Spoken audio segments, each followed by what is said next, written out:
Hi everyone, welcome to the homely spoon cloud kitchen made with love serve with care. So ఈరోజు అయితే weekend కదండి. So అందరూ special items prepare చేసుకొని తినడంలో బిజీగా ఉన్నారు.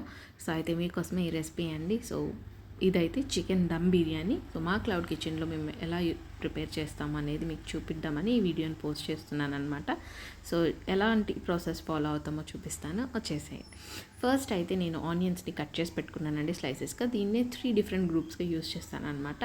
3 సెట్స్గా డివైడ్ చేసిన తర్వాత ఒకటి ఫ్రైడ్ ఆనియన్స్ అనమాట. తర్వాత 2 కూడా నేను బిర్యానీ కర్రీలోకి యూస్ చేస్తాను. సో ఫస్ట్ తెచ్చిపెట్టుకున్న చికెన్ని నేను పసుపు ఉప్పు వేసి కడిగేసేసి పెట్టుకుంటున్నానండి. సో ఎందుకంటే మ్యారినేషన్ ప్రాసెస్ దీంతోనే స్టార్ట్ అవుతుంది కాబట్టి. అండ్ ఆ తర్వాత ఇలా కడిగి పెట్టుకున్న చికెన్లోకి చిల్లీస్ ఒక 2, ఇంకో 2 సెట్స్ మిగిలిపోయినాయి కదా ఫ్రైడ్ ఆనియన్స్ చేయంగా, ఒక సెట్ ఆనియన్స్ దీంట్లో వేయాలి. అండ్ ఆ తర్వాత ఉప్పు, పసుపు, కారం, ధనియాల పొడి అండ్ చికెన్ మసాలా, అలానే బిర్యానీ మసాలా. సో అన్ని పొడులు కూడా వేసేసి, బ్రాండ్స్ మీ ఇష్టం అండి, మీకు ఏ బ్రాండ్ కావాలంటే ఆ బ్రాండ్ యూస్ చేసుకోవచ్చు. ఇంట్లో రుబ్బిన అల్లం వెల్లుల్లి పేస్ట్ వేస్తున్నాను. అండ్ అట్లనే పెరుగు కూడా ఇంట్లో తోడుపెట్టిన పెరిగే వేస్తున్నాను, ఏది కూడా బయట నుంచి తీసుకురాలేదు. అండ్ ఆ తర్వాత 2 లెమన్స్ని స్క్వీజ్ చేస్తున్నాను. లెమన్ స్క్వీజ్ చేసేటప్పుడు చాలా జాగ్రత్తగా చేసుకోవాలి, వగరది దిగకుండా. అండ్ 2 లెమన్స్ సరిపోతాయండి ఇప్పుడు నేను తీసుకున్న క్వాంటిటీకి. చూసారా, ఫ్రైడ్ ఆనియన్స్ కూడా నేను ఎలా ప్రిపేర్ చేశానో చాలా బాగా వచ్చాయి కదా. సో ఒకసారి ఈ రెసిపీని కూడా మీతో షేర్ చేస్తాను ఎలా చేశాను అనేది. సో కొంచెం ఫ్రైడ్ ఆనియన్స్ ఇప్పుడు ఈ మనం ఏదైతే ప్రిపేర్ చేస్తున్నామో మ్యారినేషన్ దాంట్లో కొంచెం వేసుకోవాలి. అండ్ ఆ తర్వాత కొంచెం కొత్తిమీర, అట్లనే పుదీనా కూడా వేసుకోవాలి. నేను ఆల్రెడీ పుదీనా కొత్తిమీర చిన్న చిన్నగా కట్ చేసి కడిగేసి పెట్టుకున్నాను అనమాట. సో అండ్ ఆ తర్వాత ఒక టేబుల్ స్పూన్ ఆఫ్ ఆయిల్ కూడా వేయాలి. వేస్తే చాలా బాగుంటుంది. ముందు ప్రతి ఈ ఇంగ్రీడియంట్ మనం ఏది వేసామో అది ముక్కలకి పట్టేస్తుంది అనమాట. సో వేసి బాగా కలుపుకోవాలి. గ్లౌజెస్ యూస్ చేయలేదు ఏంటి అని మీరు అనుకోవద్దు, నీట్గా హ్యాండ్స్ క్లీన్ చేసుకున్న తర్వాతే ప్రాసెస్ స్టార్ట్ చేసామండి. సో కలిపేది మనకి ఎట్లా కలుపుతున్నాం అనేది గ్లౌజ్ వేసుకుంటే తెలియదు కదా. సో ఈ మిక్స్ చేసేటప్పుడు అందుకనే చేత్తోనే కలుపుతున్నాం అనమాట. సో చాలా బాగా కలిసిపోవాలండి, బాగా పిసుకుతూ కలపాలన్నమాట. అప్పుడే బాగా పడతాయి దాంట్లో వేసిన మసాలాలన్నీ కూడా ముక్కలకి.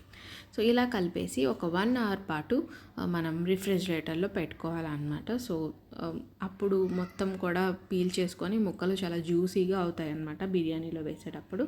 సో చూసారా, ఇట్లా పెట్టేసేసుకొని 1 అవర్ ఫ్రిడ్జ్లో పెట్టేసుకుందాము. అండ్ ఆ తర్వాత నేను రైస్ ఒక 3-4 కప్స్ ఆఫ్ రైస్ తీసుకుంటున్నాను. దీన్ని శుభ్రంగా కడిగి పెట్టుకోవాలండి. బిర్యానీ రైస్ కడగకూడదు అని ఎవరన్నా చెప్తే కనుక అసలు వినదండి. శుభ్రంగా కడుక్కొని ఆ తర్వాత నానబెట్టుకోవాలన్నమాట.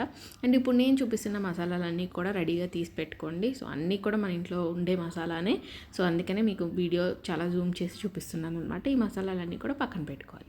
ఇప్పుడు స్టవ్ ఆన్ చేసి మనం బిర్యానీ గిన్నె ఉంటుంది కదా, అది పెట్టుకొని ఆయిల్ వేసుకొని మీడియం ఫ్లేమ్లో పెట్టుకోండి. అండ్ ఇంకో సైడ్ మనం రైస్ ఏదైతే కడిగి పెట్టుకున్నామో దాన్ని కూడా ఉడికించుకోవాలి. 2 కూడా ప్రాసెస్ ప్యారలల్గా జరగాలి.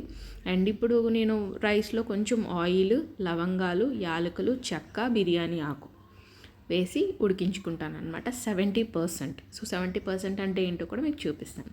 సో ఈలోపు ఇక్కడ ఆయిల్ వేడైపోయింది కదా, ఇందాక చూపించిన బిర్యానీ మసాలాలన్నీ కూడా వేసేయాలి. అలాగే పచ్చిమిర్చి ఒక 2, మీకు కారం ఎక్కువ అవుతుంది అని అనుకుంటే కనుక స్కిప్ చేసేయచ్చు.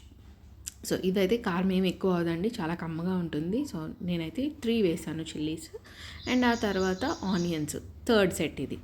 So first set fried onions చేసుకున్నాను, సెకండ్ సెట్ మ్యారినేషన్లో కలిపాను, అండ్ 3rd సెట్ ఇప్పుడు దీంట్లో వేస్తున్నాను అనమాట.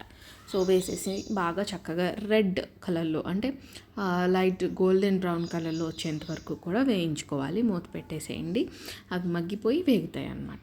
ఈలోపు ఫ్రిడ్జ్లో పెట్టేసాం కదా, 1 అవర్ అయిపోయింది. సో దాన్ని బయటికి తీసి పెట్టేసుకొని, చూసారా ఆనియన్స్ వేగిపోయింది కదా, ఇప్పుడు ఇందులో వేసేసుకుంటున్నాను అనమాట. మీకు డౌట్ రావచ్చు, అందులో ఆనియన్స్ వేశారు కదా మళ్ళీ ఎందుకు ఆనియన్స్ అని చెప్పేసి. సో గ్రేవీ కొంచెం మనకి మసాలా అనేది ఎక్కువ రావాలి అంటే సో ఇట్లానే చేయాలి అనమాట. సో అందుకని నేను మసాలా మొత్తం కూడా ఇప్పుడు దీంట్లోకి ట్రాన్స్ఫర్ చేసేసి ముక్క ఉడికేంత వరకు కూడా నేను స్టవ్ మీదే ఉంచుతానమాట. ఈలోపు 70% మనకి రైస్ అవ్వాలి కాబట్టి దీన్ని మీడియం ఫ్లేమ్లో కుక్ చేసుకోవడం స్టార్ట్ చేయాలి. లో ఫ్లేమ్లో చేసాము అని అంటే రైస్ ఉడికిపోతుంది, ముక్కలు ఉడకవు. అందుకని కొంచెం మీడియం టు హై మధ్యలో పెట్టేసుకొని చక్కగా మనం కుక్ చేసుకోవాలి. దీన్ని చాలా ఫాస్ట్గా కుక్ అయిపోతుందండి. ఆల్రెడీ 1 అవర్ నాని ఉంది కాబట్టి ముక్కలు ఆల్రెడీ అన్నీ పీల్చుకొని ఉన్నాయి కాబట్టి సో చాలా త్వరగా అయిపోతుందన్నమాట. సో రైస్ కూడా మనకి 70% కుక్ అయింది ఎలా అనేది చూపిస్తాను మీకు. సో మధ్య మధ్యలో తీసి తిప్పుతూ ఉండాలి, అడుగు అంటనివ్వద్దండి.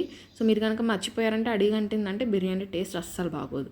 సో ఇప్పుడు ఈ టైంలో కుక్ అయిపోయింది ముక్క. నేను అప్పుడు ఏం చేశానంటే కొంచెం పుదీనా, కొత్తిమీర, సో ఇలాంటి టైంలోనే వేయాలండి. నార్మల్గా మనం పెడితే మాత్రం పిల్లలు తినరు. సో ఇందులో కుక్ చేసేసి పెట్టేస్తే చాలా ఇష్టంగా తింటారు కదా, అందుకని నేను ఎక్కువ యూజ్ చేస్తాను పుదీనా, కొత్తిమీర, కరివేపాకు కూడా. సో వేసేస్తే కరివేపాకు ఫ్లేవర్ వేయడం వల్ల బిర్యానీ టేస్ట్ చాలా ఎన్హాన్స్ అవుతుందండి. ట్రస్ట్ మీ, ఒకసారి ట్రై చేయండి. ముక్క అయితే ఉడికిపోయిందండి, 80 to 90% ఉడికిపోయింది. అండ్ నెక్స్ట్ ఇప్పుడు నేను రైస్ వేసి దమ్ పెట్టిన తర్వాత మిగతా 10% కూడా అయిపోతుంది అనమాట. సో 70% ఎలా ఉడికిందో చూపిస్తాను చూడండి. సో ఇప్పుడైతే తీసుకుంటున్నాను. సో నాకు ఆనియన్ వచ్చింది చేతికి, అది అట్లా మనం మెదిపితే కాలుతుంది నాకు చెయ్యి. ఒక చిన్న ఇంకా కొంచెం ఉంది కదా గింజలాగా, సో అంత ఉంటే సరిపోతుంది, మగ్గిపోతుంది అనమాట.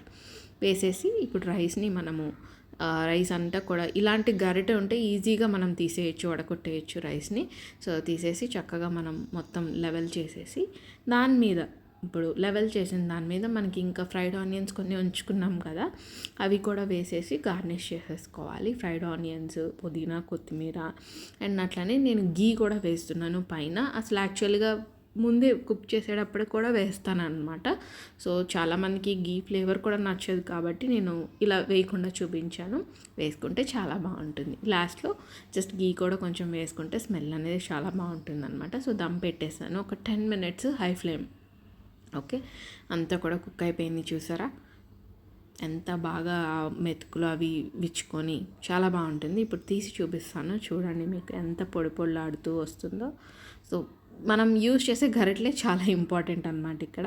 సో ఫ్లాట్గా ఉండే యూజ్ చేయాలి. చూసారా ఎంత బాగా కలర్ వచ్చింది, ఎంత బాగా పొడి పొడిలాడుతూ వచ్చిందో. ఎక్కడా కూడా చితకడం కానీ మెతుకులు మెత్తగా అవడం కానీ జరగలేదండి. సో ప్రతిదీ కూడా బాగా కుక్ అయిపోయినాయి పీసెస్తో పాటు. సో ఈ బిర్యానీని మీరు కూడా ఇంట్లో ట్రై చేసి ఎలా వచ్చిందో నాకు కామెంట్స్లో చెప్పండి. అండ్ అలానే మా మెనూ కార్డ్ని అటాచ్ చేశాను. మీరు కనుక కుక్ చేసుకోలేకపోతే మాకు ఆర్డర్ చేస్తే మేము కుక్ చేసి ఇస్తాం అనమాట. ఇది ఓన్లీ ఫర్ హైదరాబాద్లో ఉండే వాళ్ళకి మాత్రమే. థ్యాంక్స్ ఫర్ వాచింగ్ అండి. Please like, share and subscribe.